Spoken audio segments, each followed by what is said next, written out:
Namaskaram to our S4 media viewers. I'm here today at the Harvard India Business Conference, and I'm delighted to have two wonderful speakers of the conference with us. I'd like to introduce Mr. Punit Goyal, the co-founder of BlueSmart, and Mr. Sandiip Bhammer, founder and managing partner of Green Frontier Capital. Welcome. Thank you very much. Thank you so much. So to consolidate for time, I would like to tell our viewers that we're here kind of under the umbrella of sustainability and climate, if I'm not wrong. So we'll keep it conversational. Sure. I'm sure you've been pointed a lot of questions throughout this conference and in the hallways as well. So I'm going to start with some very simple questions. Why is sustainability and climate really important to you? And how would you tell a 5-year-old as well why it should be important? Yeah, absolutely. I think India is at a place and time where I think use of and role of clean energy and clean mobility will shape India's future. And I think if we make the right investments now in building solar power plants, investing in clean mobility solutions, I think that will shape India's real future. But India has done extremely well. If you look at the last 20 years, or especially the last 10 years, India went from less than 40 gigawatts of renewable energy back in 2010 to now having 209 gigawatts of renewable energy installations. So the last 10 years, India has added nearly 160 gigawatts of new renewable energy installations in India, and fantastic investments have happened. Today, 47% of India's energy mix is through renewable energy. Same for mobility. I think government's three overarching themes are decarbonization of mobility and energy, electrification of mobility, and also modernization of ground transport. The Indian government is heavily investing in building new airports, new trains, and new buses. New public infrastructure is being built out. New public transportation is being built out, and government understands that India's biggest demand, which is of crude oil, is via import. We import 85% of our crude.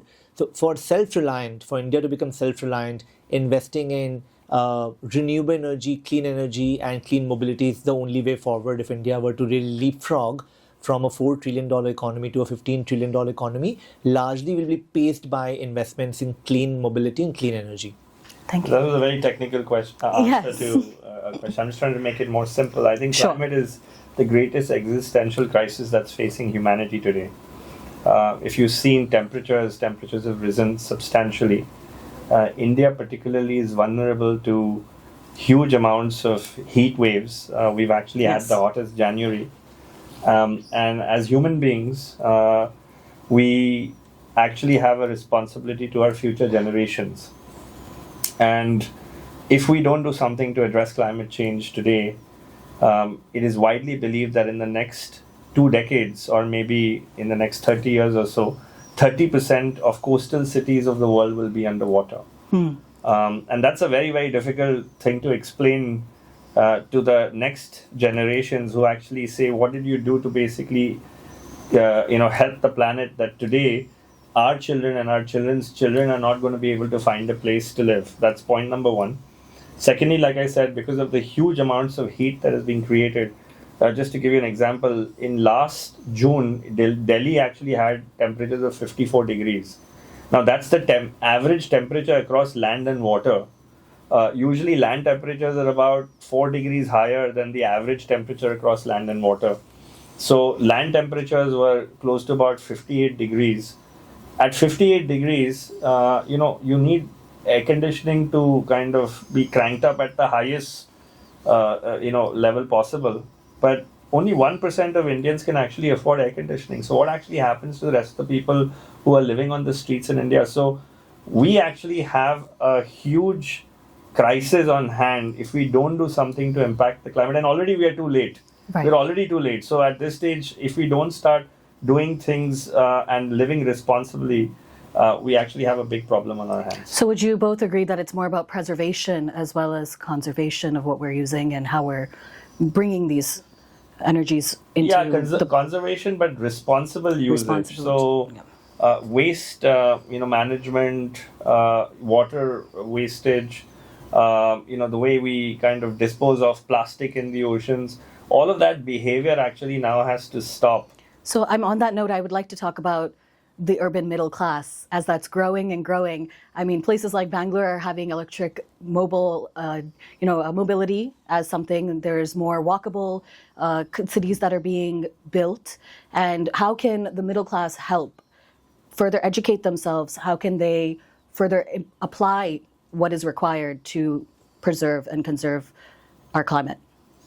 Yeah, I think the middle class is a huge contributor. And if you brought up the city of Bangalore, in fact, India's GDP per capita right now is $2,600. But Bangalore, the GDP per capita of Bangalore is $25,000. That's one city which is leading from the front in adoption of any new technology. So that's that's your Palo Alto or San Francisco of India. And I think the crowd there is absolutely pro innovation. And any new technology that comes in, Bangalore is the first adopter. So the new India, the emerging middle class or the middle class, in fact, are the drivers to India's growth story. And hence you saw the finance minister also revive India's income tax policy, right? Or the entire plan. And I think that's where we will see these kind of cities also emerging, Delhi NCR for that matter, and Mumbai. Also the emerging class is playing a very, very important role in terms of we were a huge beneficiary of operating in mega cities where the new middle India or the urban India, largely led by people from mid-income levels, now transitioning to use of renewable energy or transitioning to using services like Blue Smart. They were the first adopters or early adopters of services like Blue Smart, because they also understand that to live in a city, they want a cleaner or a better tomorrow.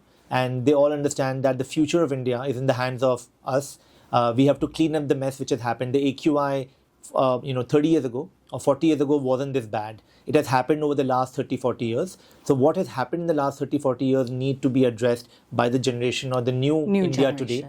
We have to make that leapfrog change and ensure that for a better tomorrow, we must use technology that will clean up the mess. So how do we make this affordable for this urban middle class? So actually, I have a couple of points to add there. I think sustainability is very much weaved into the Indian lifestyle.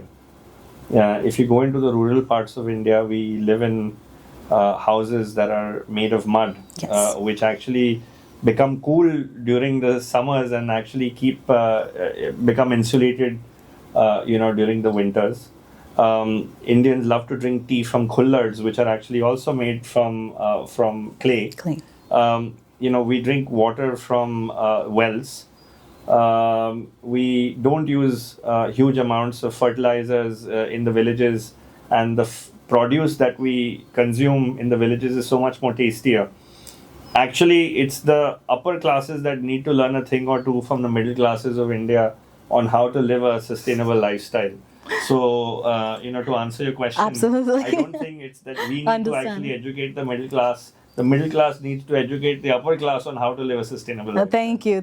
On that note, I just have one last question for both of you, kind of like a rapid fire. 3 words that you would like to say that defined your entrepreneurial journey for all of those that are aspiring in the entrepreneur journey, especially in the climate vertical. Okay, so you want to go with first? The entrepreneurial journey. 3 words. 3 words, yeah. So I think resilience, patience, and temperament. I think if you have a mix of all these 3 things, I think you can sustain any good or bad times. Yeah.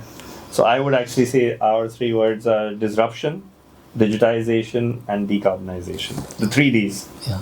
So make it, break it, repair it, and stay resilient. You've heard it from both Mr. Punit Goyal and Mr. Sandiip Bhammer. Let's collectively make this place, this planet, our home, Mother Earth, a better place to be. And let's accelerate our green future together. Yes. Absolutely. On that note, thank you again, both of you, Thanks. for joining us at S4 Media. Thank you.